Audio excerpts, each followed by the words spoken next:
বিকালের পর ওয়েদারটা কত সুন্দর।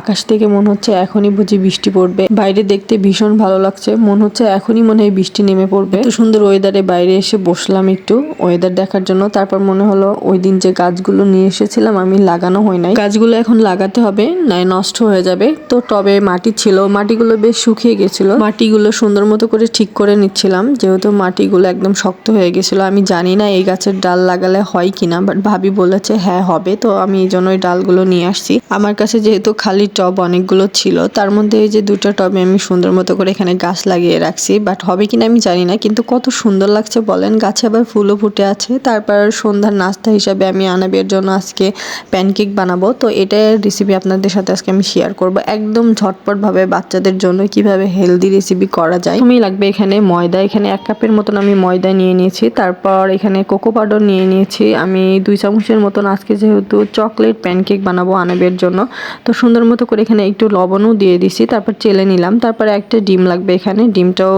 ভেঙে নিলাম। তারপর এখানে পরিমাণ মতো চিনি দিয়েছি, চিনিটা হবে যতটুকু ময়দা ততটুকু আর কি।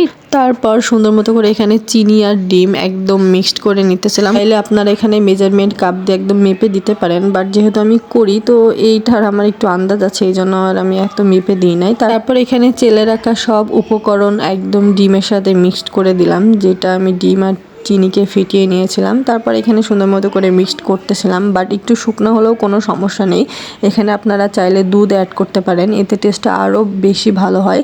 তো যেহেতু আমি এখানে একটাই ডিম দিয়েছি তো একটু শুকনো হয়েছিল। তারপর এখানে আমি দুধটা মিক্সড করে ব্যালেন্স করে নিয়েছি। তারপর এখানে আমি একটা জিনিস দিতে ভুলে গিয়েছিলাম, সেটা হলো বেকিং পাউডার। তো লাস্টে 1/2 চামচের মতন এখানে বেকিং পাউডারটা দিয়ে সুন্দর মতো করে মিক্সড করে নিলাম। তারপর একদম রেডি এখানে প্যানকেক বানানোর জন্য। আর এর ঘনত্বটা খুব বেশি পাতলা হবে না, আবার ঘন হবে না, একদম কাছে থেকে আমি দেখিয়ে দিলাম। তারপর সামান্য পরিমাণে তেল লাগবে, এটা আপনি ব্রাশ দিয়েও দিতে পারেন বা টিস্যু দিয়েও একটু সামান্য জড়াই দিতে পারেন, খুবই অল্প পরিমাণে লাগবে। দেন পর এখানে আমি একদম চামচের সাহায্যে এখানে আমি দিতেছিলাম যে আপনি কতটুকু কিভাবে দেন, অল্প পরিমাণে বা বেশি পরিমাণে, একটু পাতলা করে আমি দিতেছিলাম 1 চামচ করে। তো এখানে আমি দিয়ে জাস্ট 2 থেকে 3 মিনিট এরকম একটু ওয়েট করতে হবে, ঢাকনা দিয়ে আমি ঢেকে দিয়েছি। তারপরে দেখেন এখন আমার প্যানকেক একদম রেডি, আর এত সুন্দর। উপরটা যদি এরকম ছিদ্র ছিদ্র হয়ে যায় তাহলে বুঝবেন যে আপনার প্যানকেক একদম হয়ে গেছে।